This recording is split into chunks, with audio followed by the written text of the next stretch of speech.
If you've watched this channel before, you know that I want you to count out loud, right? Because it helps you find your pulse, it helps you solve rhythmic problems, it helps you develop precision and develop a better connection to your fingers and everything that you're doing and choreograph all your music and your movements and everything. Counting out loud is awesome. But depending on how you count, you might leave something on the table. You might leave your musical expression on the table. And that's a common criticism I hear of counting out loud, because folks might be like, I'm inserting these arbitrary words and vowels and syllables or whatever on top of my music, and I'm thinking about those things instead of the actual music. And so it's harder to be a musician when you're thinking about all these things. And of course, if you're inexperienced at counting, this is probably true, especially if you're going too fast, as is often the case. However, there is a simple modification that you could make to the way that you actually count that will lend the counting much better at handling things like romantic music and modern music and things that are at a slow tempo where there's a lot of expression needed, okay? So when I normally teach counting out loud, I'm usually very articulate when I teach it. For example, I might say 1, 2, 1, 2, or 1 and 2 and 1 and 2, or 1 and a 2 and a 1 and a 2, right? So you can hear space between my syllables. You can hear the clarity. That's really good at bringing about precision and liveliness and energy to your piece. But it does leave the expression on the table sometimes, at least if you're not familiar with how to maximize your counting out loud ability.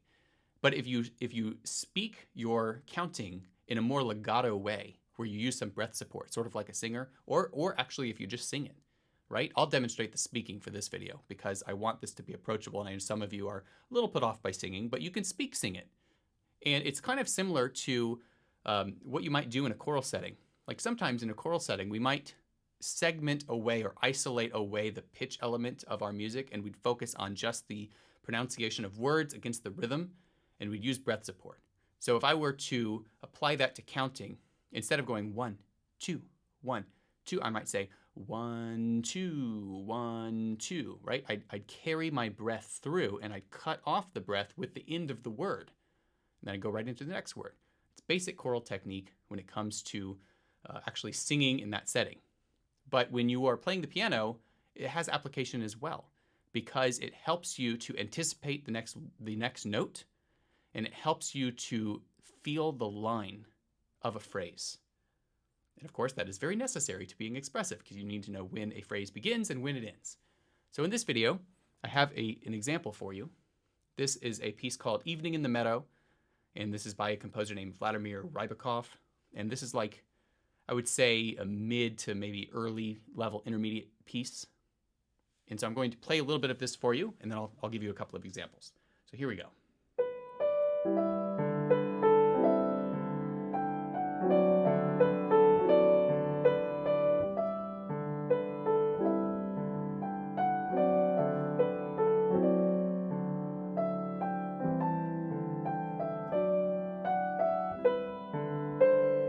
Something like that, all right? So I am trying to be expressive here. And I can get to this point by using counting to discover the line in a piece, and then I can use that to sort of manipulate it. I can do it better with counting than without, in my opinion, because I have more data points to hold on to and manipulate. Or this is how I operate. This is working for me. And I feel like it's a helpful strategy to share. Now, the other way of playing this piece would be to withdraw all of that and to literally just play notes and rhythms. That would sound like this.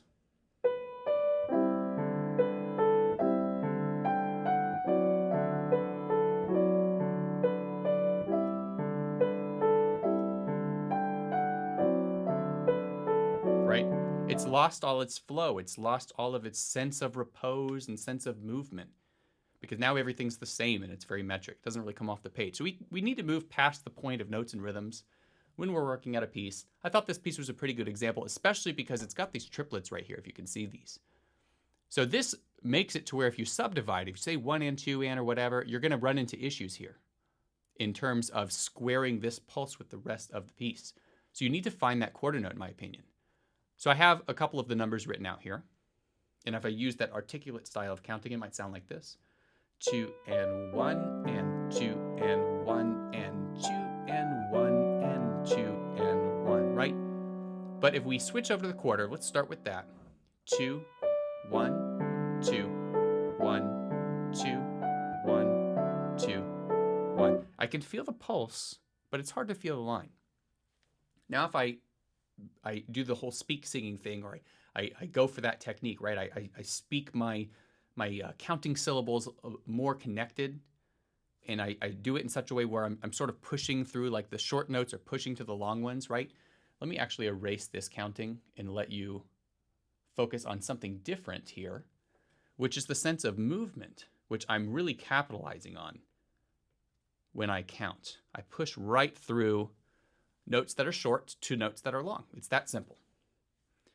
2, 1, 2, 1, 2, 1, 2, 1. Like that. It makes it easier to realize this. And I can do that with subdivision, by the way. 2 and 1 and 2 and 1 and 2 and 1 and 2 and 1 and.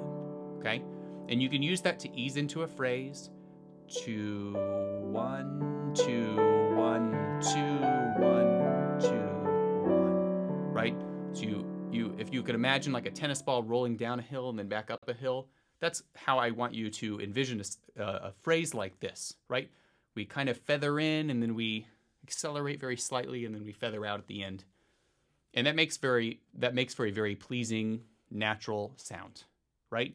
And you can also use this to maximize moments of where there's not motion and or when there's silence.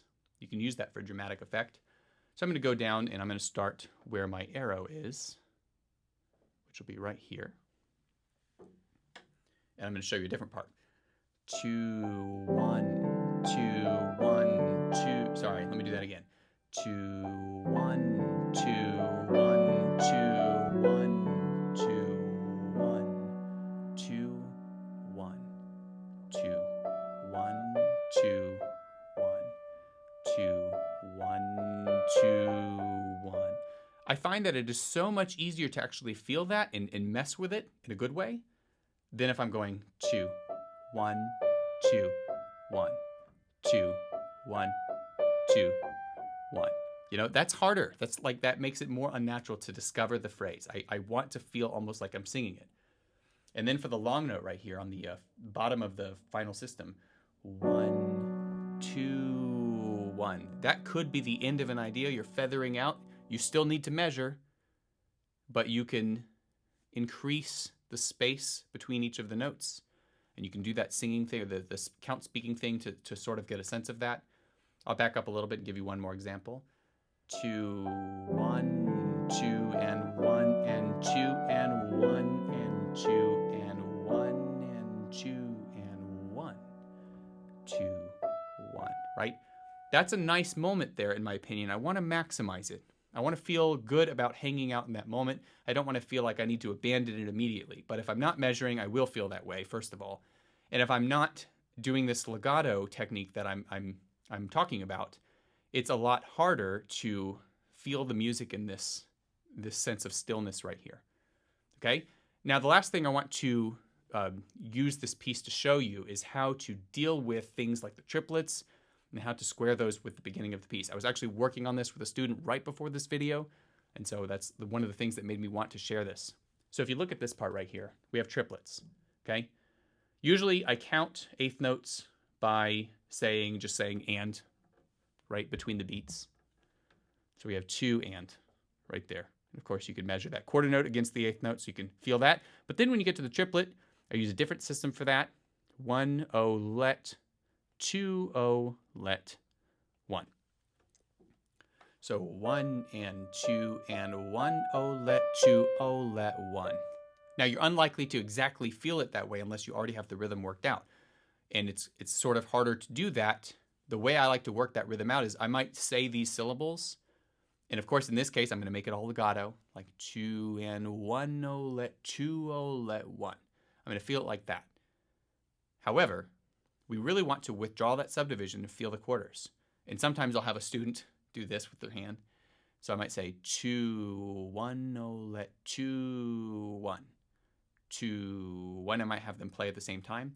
2, 1, 2, 1. Because now in this case, they have like a visual aid to help them find their pulse. And so the eighth note and the triplet are distributed a little differently along this motion. But it doesn't matter because you're just focused on the bottom of the motion. You're focused on the top of the motion. You're focused on what you're saying and feeling that. And it's all sort of connecting itself in your brain. And it makes this easier to understand. And so then you pay attention to just the quarters. You can even tap 2, 1, 2, 1, 2, 1, 2, 1. Okay, then what we like to do is we like to square this with parts that come before it or the beginning of the piece. So I will show you the part that comes before it, which sounds like this. I'll actually start right here, and then I'm going to start right before that. So right here. 2, 1, 2, 1, and 2, and 1, 2, 1. 2. Here's my pulse. 1, 2. I'll back up. 1, 2, 1, 2, 1, 2, 1, 2, 1, 2, 1. The inflection in my voice is changing to accommodate the fact that this is a phrase, and it helps to be expressive there, but in only in a minimal sense. We don't want to like completely abandon the rhythm, right? So you feel that pulse, right? 1, 2, 1, 2, 1, 2, 1, 2, 1. By the way, did you notice that just now? I said 1, so that felt really split cleanly. 2 and 1, it felt like that. But then the second, like the next word I said was 1, like I elongated the 1. And that made it immediately, it made the next 2 notes after that not sound like the previous 2 notes. It made them more smooth. 2, 1, 2, 1, 2, 1. And not so much 2, 1, 2. Right? I don't want to reveal how I'm dividing this to my listener. Anyway, find your pulse. 2, 1, 2, and then go back to the beginning of the piece. 2, 1. 2, 1, 2, 1, 2, 1, 2, 1, 2, right? And I just have a student alternate those two things with the style of counting. 2, 1, 2, 1, 2, 1, 2, 1. You can subdivide just to make sure it's totally right. 2 and 1, oh let 2, oh let 1 and 2 and 2 and 1 and 2 and 1 and 2 and so that helps you feel the same pulse throughout. That's like one of the challenges with a piece like this is, how do I make those triplets actually sound like they're in the same piece as what came before it? Well, you got to stop excuse me. You got to stop subdividing. You've got to feel your counting in a more linear sense. And so to do that, that's where we want to do the speak singing thing. And then you can start to mess with it a little bit. So I'll give you that last example, the messing with it, the rubato example. And I'll do a little bit of different kinds of counting, and I'll not count sometimes. So first of all, here's the bass line. 1 and 2 and 1, 2 and 1 and 2 and 1, 2, 1, right? That's what the bass line is. Here's the more expressive version.